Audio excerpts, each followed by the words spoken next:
Today I want to talk about a movie called Wolves at the Door, and in today's video I want to answer a simple question. Why does Wolves at the Door have a 0% score on Rotten Tomatoes? In response to my question, you may have a question of your own. What the hell is Wolves at the Door? And that's a very fair question.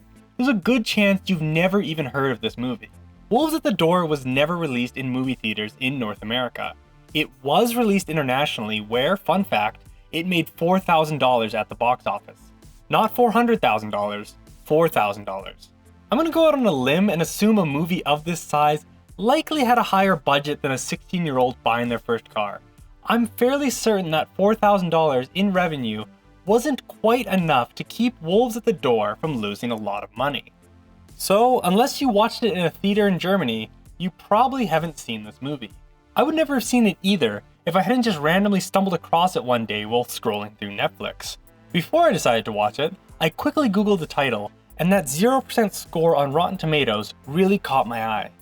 That kind of score is rare. There are very few movies that have a 0%.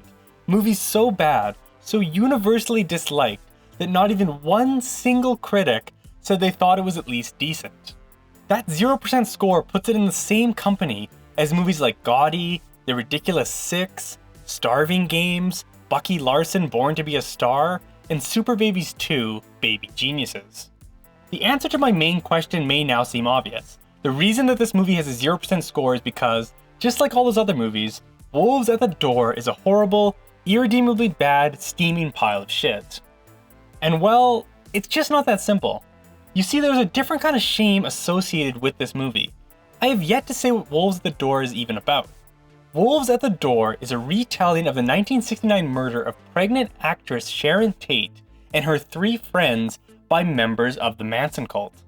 With that synopsis in mind, let's read some of the negative reviews that led to that 0% score.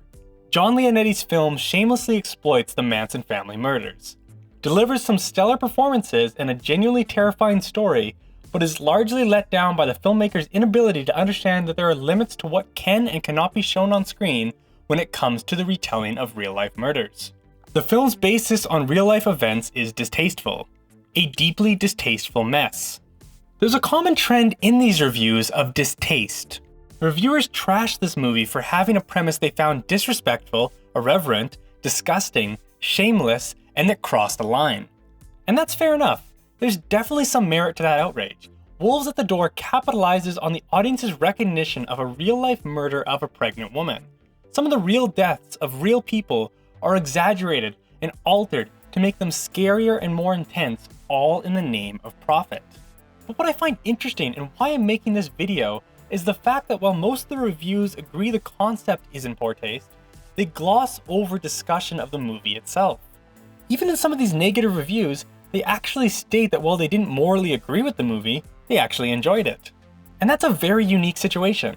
There are certainly much more controversial movies that received higher critic scores.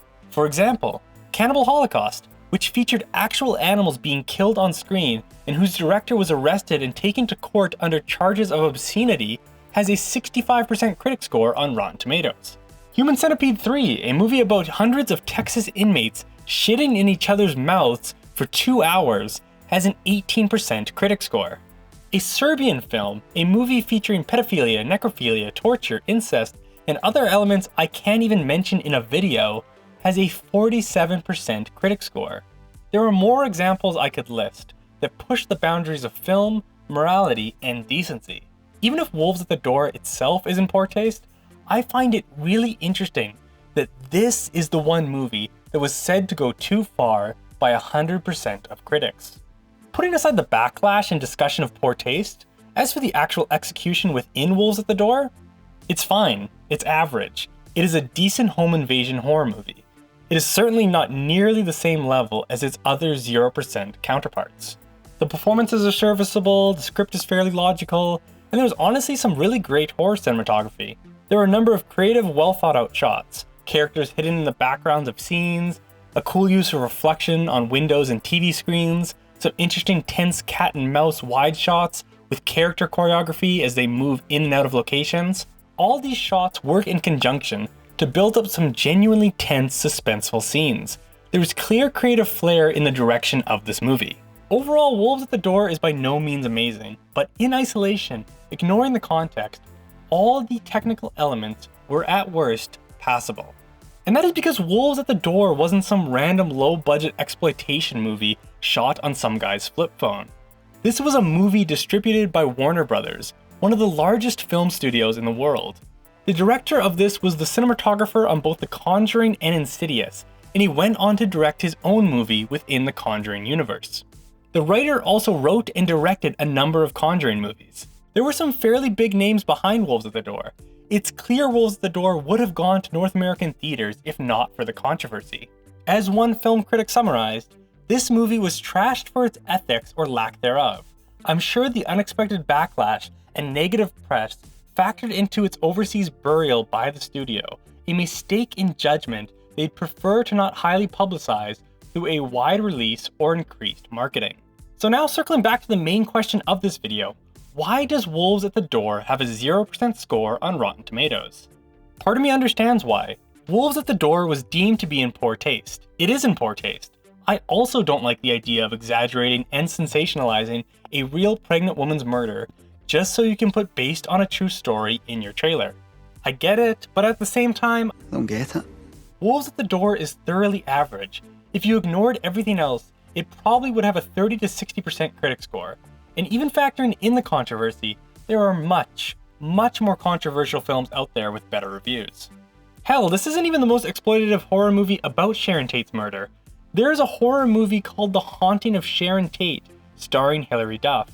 It embellishes Sharon Tate's murder in all the same ways, but it also adds a subplot where Sharon Tate has psychic powers and uses them to stop her own death.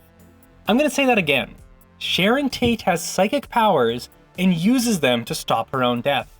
And that fucking movie has a 19% score on Rotten Tomatoes. How is that not way worse? In conclusion, I have no conclusion. I don't care about this movie. It wasn't that great, I'm not defending it, I'm certainly not recommending it. The world did not miss out by not seeing this. I just find the whole situation very interesting. A movie from a major studio was deemed to be in such poor taste that it became one of the few 0% movies in film history, and Warner Brothers was forced to completely bury it just to save face. It is a very unique situation that I've never seen before, and I'd love to hear other people's thoughts on this subject. So please leave a comment letting me know what you think, whether you think certain topics should be off limits, or if you've seen Super Babies 2, Baby Geniuses. Speaking of, if you enjoyed this look at Wolves at the Door, please let me know if you'd like more videos in the future where I discuss the other movies that ended up in the Rotten Tomatoes Hall of Shame by receiving that 0% score. There are some really funny ones on that list that I would love to talk about further. If you enjoyed this video, please consider subscribing to my channel, Flicks with Nick. I post new horror rants, commentaries, and deep dives on Fridays. As well on Mondays, I post quick 2-minute recommendations for horror movies available to watch on streaming services like Shudder, Netflix, and Amazon Prime. Thanks for watching, and I'll see you next week.